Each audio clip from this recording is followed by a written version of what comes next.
narcissists fool everyone around them.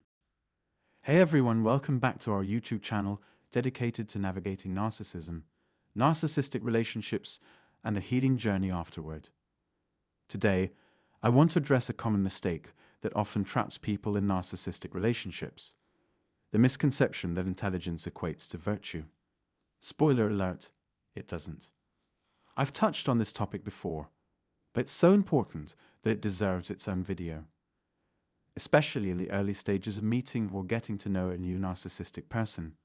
Falling into this trap can lead to making excuses for them, excuses that may persist for years. So, if you're ready to dive into why intelligence isn't always a virtue in narcissistic dynamics, stick around because we're about to unpack it together.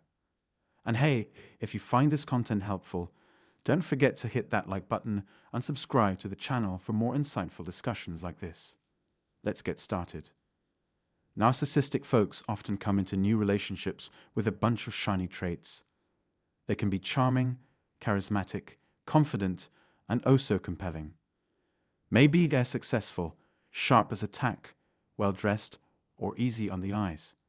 And they might be really brainy, like super brainy. But when did we start putting being brainy above being kind or caring or respectful? These latter qualities, empathy, kindness, respect, compassion, usually involve how we treat others. Being brainy, well, that's usually about oneself. We tend to elevate brainy people to the same level, sometimes even higher, than those who actually possess the virtues that matter most. But there's more than one type of smart, you know? There's book smart, folks who are well-read, educated, and love to show it off. A bit of a red flag, if you ask me. Then there are those with fancy degrees like PhDs, MDs, or law degrees. But having those credentials doesn't necessarily mean someone has street smarts. Street smarts are about navigating the world wisely, finding workarounds, being sharp about solving problems.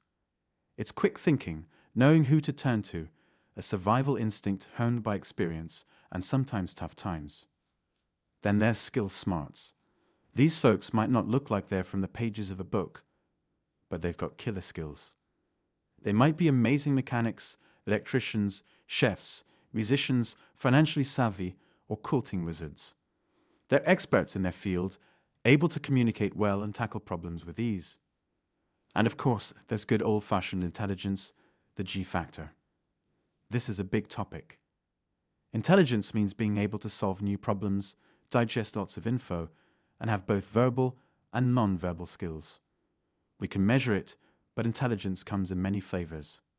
Let's not dive deep into the whole intelligence topic, okay? Many narcissists think they're brainy. They really do.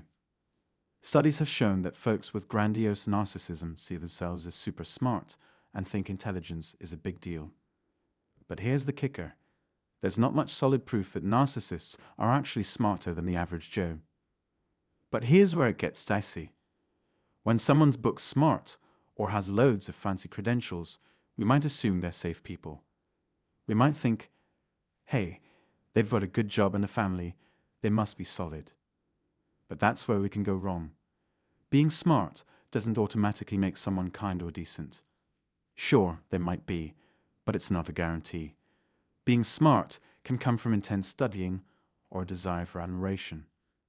Sometimes being smart is just a performance, talking about stuff no one understands to seem impressive.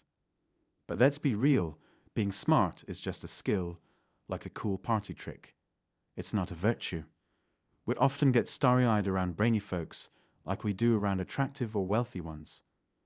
But while we might clock narcissism in the latter, we might miss it in the former.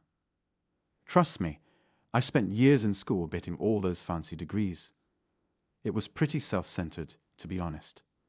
I met some nice smarties, but also some super narcissistic ones. And sometimes the smartest ones were the most narcissistic. Funny how that works, right?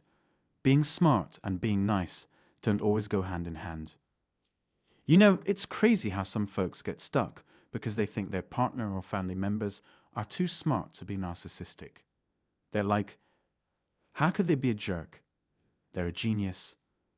But let me tell you, being brainy doesn't cancel out being a jerk. If they're lacking empathy, acting entitled, and being manipulative, that's a big red flag. Smart doesn't always mean good, and unfortunately, narcissism and smarts can go hand in hand. These brainy narcissists can really mess with your head. You might think they've got all the answers because they're so clever. They can twist things around and make you doubt yourself, all because you assume they're right. And they often get away with more crap because, hey, they're the smart ones, right? Sometimes we cut these smart jerks some slack just because they're good at what they do. Sure, they might be a top-notch lawyer or a brilliant doctor, but that doesn't excuse their crappy behavior.